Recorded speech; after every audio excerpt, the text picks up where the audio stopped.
You've been told U.S. debt is the safest asset on earth. But in 1979, America defaulted. Not on a mortgage, not on a company bond, on its own Treasury bills, the very foundation of global finance. $122 million went unpaid. Investors panicked, and the trust in the almighty dollar cracked silently. No headlines, no public outcry, just a buried line in a forgotten report. Why was this erased from history? And what does it mean for the debt they're printing today? There's a reason they call it risk-free. U.S. Treasury bonds are more than just financial instruments. They're the bedrock of the global economy, the measuring stick for every asset, every loan, every bet made on Wall Street or a small-town mortgage. They represent the full faith and credit of the United States government, the one promise the world believed could never be broken. And that's exactly why almost no one knows it already was. Imagine this. You're holding a piece of paper backed by the most powerful military, the largest economy, and the most trusted institutions on the planet. A T-bill, a simple promise: lend us your money, and on this date, we'll pay you back, with interest. Simple, clean, untouchable. Except it wasn't. In the spring of 1979, that sacred promise cracked, and it started, of all places, inside a malfunctioning printer at the Bureau of Public Debt. Yes, a machine. At the time, the U.S. was facing a messy cocktail: inflation spiraling from the oil crisis, political instability after Nixon's resignation, and a mounting wave of Treasury maturities. Over $800 billion in outstanding debt, an unimaginable number at the time.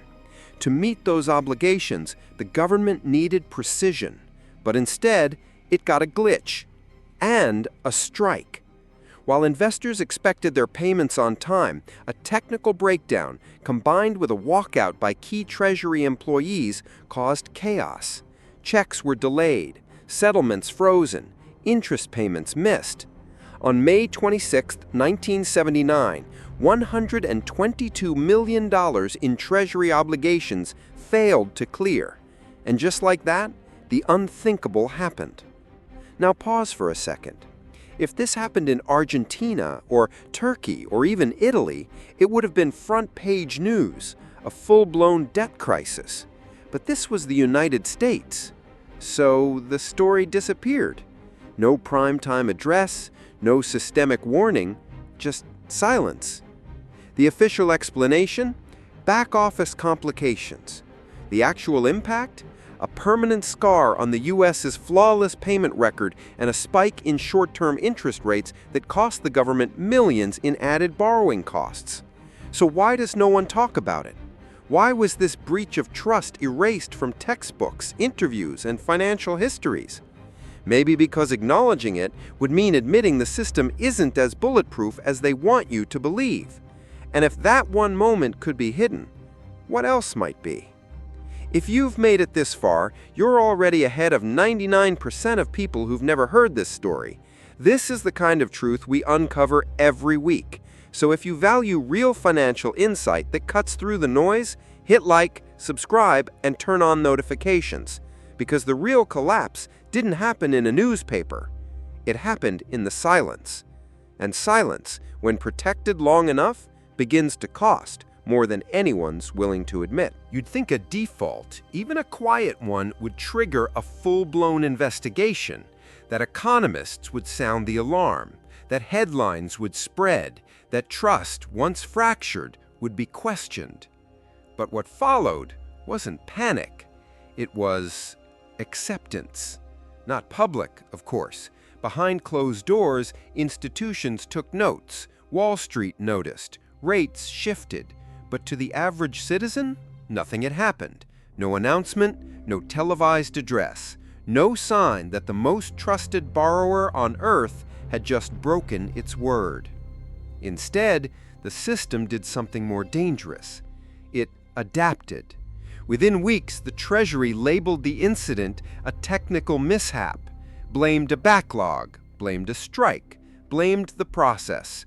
No hearings, no accountability, just a swift return to business as usual, with one small but irreversible change.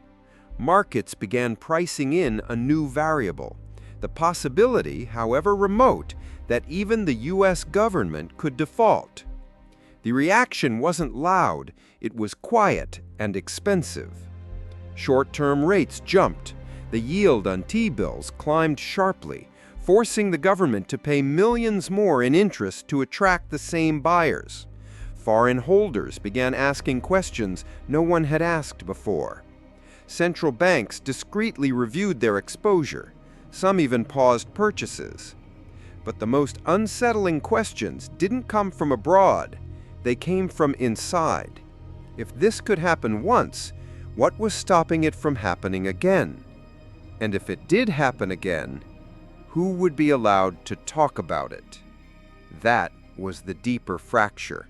Not the financial damage, but the informational one. Because the moment the government realized it could downplay a technical default without public backlash, a precedent was set, a blueprint. Not for fraud, not for conspiracy, for management. From that point forward, trust was no longer the result of consistent performance. It was the product of strategic silence. Perception was the shield, language the firewall. As long as the right words were used and the right people stayed quiet, the system could move on. No mainstream coverage, no academic debates, no mention in history books. The 1979 default became a ghost, real, documented, measurable, yet completely absent from the narrative that followed. And that erasure wasn't free. Because once a system discovers it can absorb failure by redefining it, the line between truth and damage control starts to blur. It's not that they repeated the same mistake. It's that they realized they didn't have to admit any mistake at all. And that realization, quietly replicated in rooms of power, boardrooms, and trading desks, would echo in moments far beyond 1979, reshaping how future crises would be absorbed, reframed, and forgotten, without ever solving the crack beneath. All it took was one overlooked default to teach the system a dangerous truth. You don't need to prevent collapse. You just need to rename it fast enough. But what happens when renaming isn't enough? When the cracks grow too wide and silence stops working? That moment came, and almost no one saw it. It didn't happen all at once.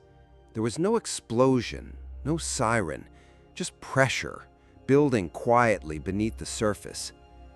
Throughout the early 1980s, the U.S. economy was walking a tightrope. Interest rates had soared to nearly 20%. Inflation was out of control. Confidence in the dollar was fragile. And beneath it all, the debt machine was accelerating. To stabilize the system, the government needed one thing above all else: trust. Trust that the bonds would always pay.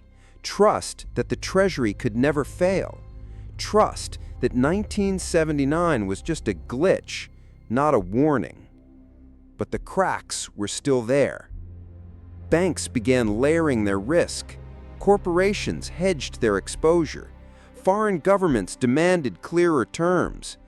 Treasury auctions, once boring and automatic, were now watched like a heartbeat monitor. Any irregularity could spark a sell-off.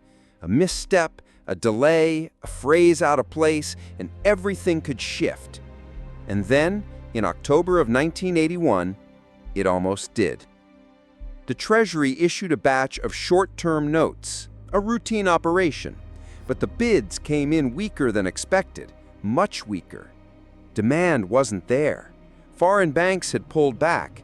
The U.S. had to raise the yield aggressively just to move the paper.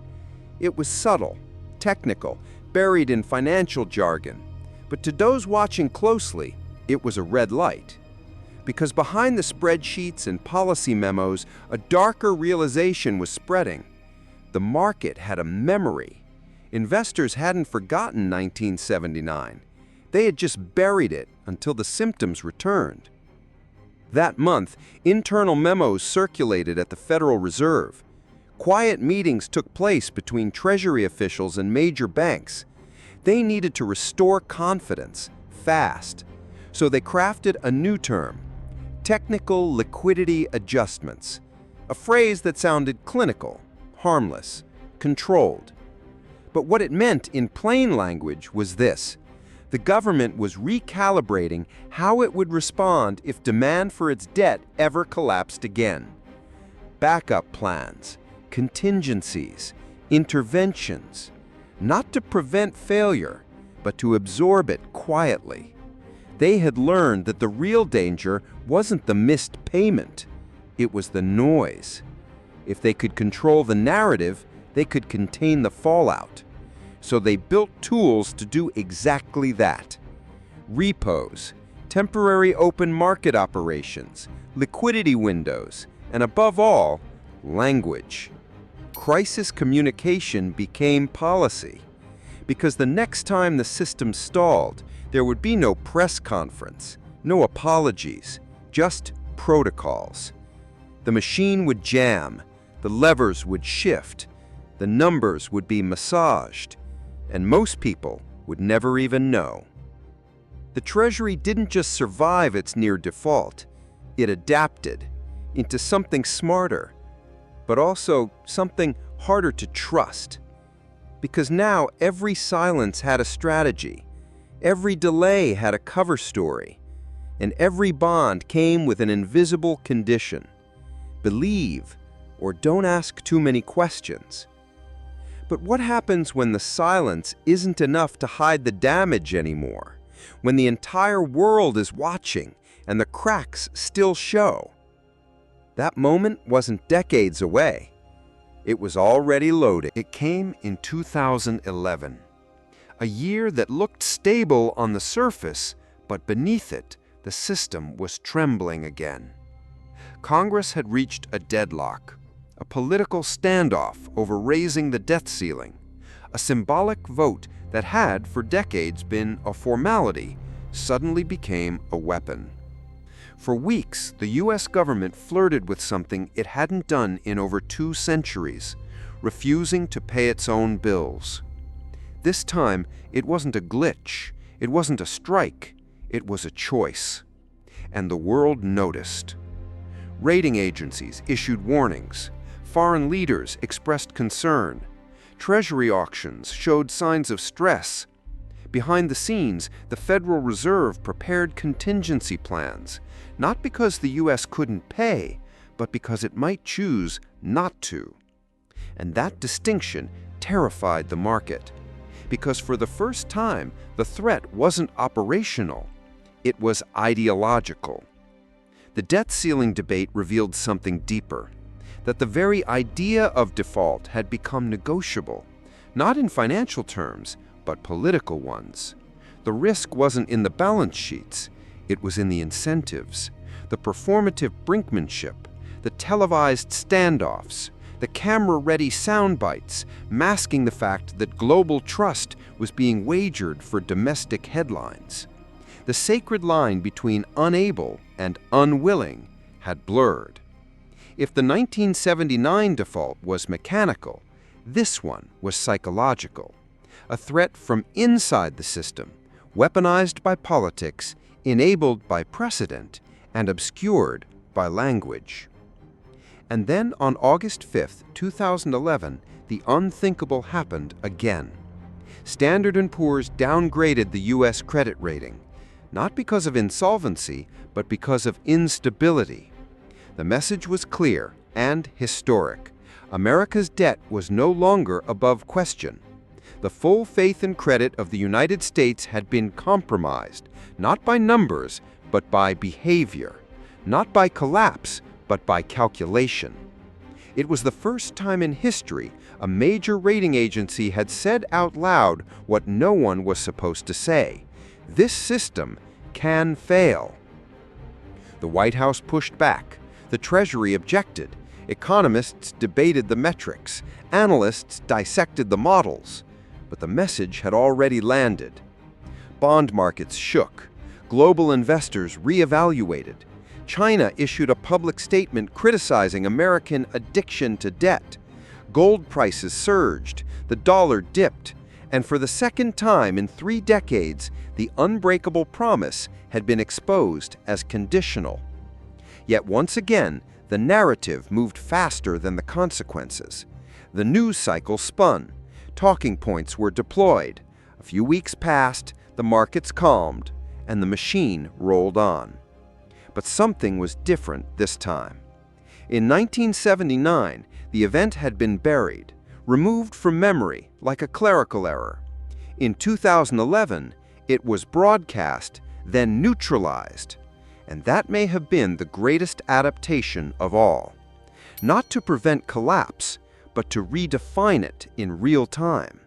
The damage wasn't erased, it was reframed. They didn't silence the alarm, they replaced it with a PowerPoint. They didn't fix the foundation, they rebranded the instability as resilience. And so the system remained, standing but softer, trusted but questioned, operational but altered.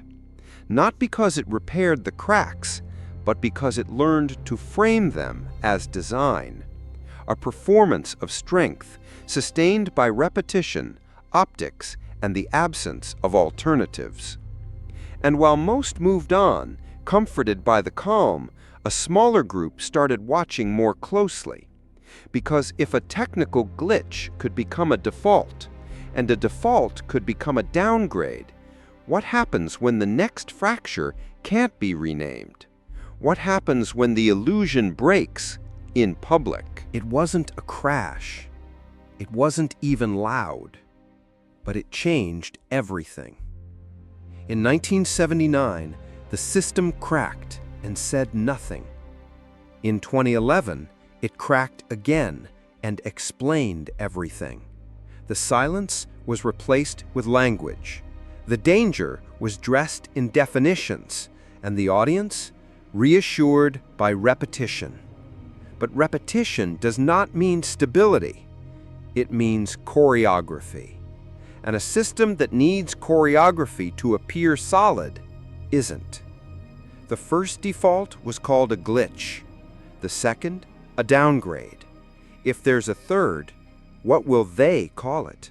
And more importantly, will anyone believe them?